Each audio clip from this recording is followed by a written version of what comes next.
Hi මම ඔයගොල්ලන්ට කිව්වනේ අපි හම්බන්තොටින් අවර ගෙනාවා ඒක හදන වීඩියෝ එක දාන්නම් කියලා. ඔන්න දැන් කුකින් වීඩියෝ එක බලන්න.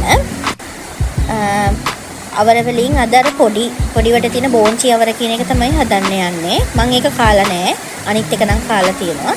ඉතින් අපි මේ බෝන්චි අවර චුට්ටක් තියෙන නිසා මම ඒකට අල පොඩියට කපාගෙන අලත් දාගන්නවා.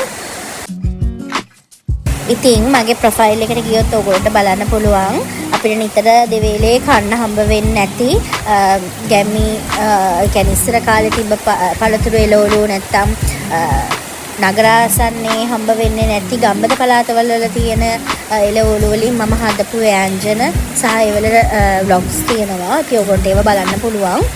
මම මේකට ලුණු සුදු ලුණු අමු මිරිස් කරපිංචා දාගන්නවා. ඊට පස්සේ තමයි අපි අවර ටික කපන්නේ. මේකට බෝන්චි අවර කියලාලු කියන්නේ. මම හිතන් හිටියේ අවරම ප්‍රභේදයක් තමයි. නමුත් අවර කියලා හඳුන්වනවා කියලා තමයි හිතාගෙන හිටියේ.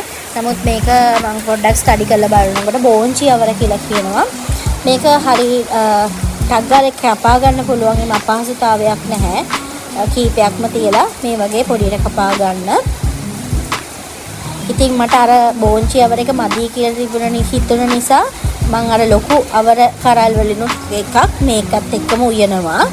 මම ලොකු අවර එක වෙන දවසක ගේන්නම් හදන හැටි. ගොඩක් වෙලාවට අපි ලොකු අවර අහලා තියෙන්නේ කිරට උයන එකයි ටෙම්පරාදු විදිහට හදන එකයි. නමුත් මම හදන විදිහ වෙනස්. මම මේ දෙකටම නොවන විදිහකට තමයි හදන්නේ. ඉතින් මම ඒ නිසා ඒක මම හදාගත්ත රෙසිපි එකක්. ඒම හදනවද කියලා මම දන්නේ නැහැ. නමුත් එහෙම රසයි.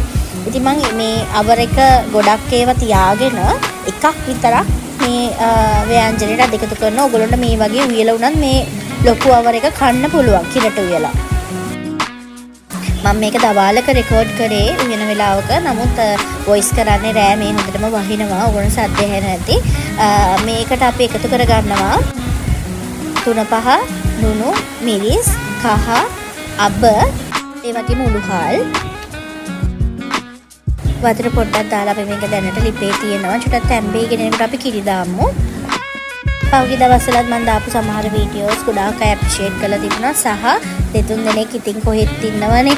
දෙතුන් දෙනෙක් hina වෙලා තිබුණා. හේතුව ඒගොල්ලන්ට මේවා අලුත් කෑම නෙමෙයි කියලා. ඒ වුණාට මම දන්නවා තව ගොඩාක් අය ආසාවෙන් ඇති දන්නේ නැතුව ඇති මේ වගේ කෑම තියෙනවා. ඒගොල්ලන්ට දකින්න නැතුව ඇති නගරාසන්නව ඉන්න අයට විශේෂයෙන්ම මේ වගේ කෑම පොළවල් වලින් තමයි හොයාගන්න පුළුවන්. මමත් මේක හොයාගත්තේ හම්බන්තොට පොළක තිබිලා. ඉතින් ඒ අයට තමයි මේක බලන්න දැම්මේ. ඉතින් බලන්න කැමති නැති අය කමක් නැහැ.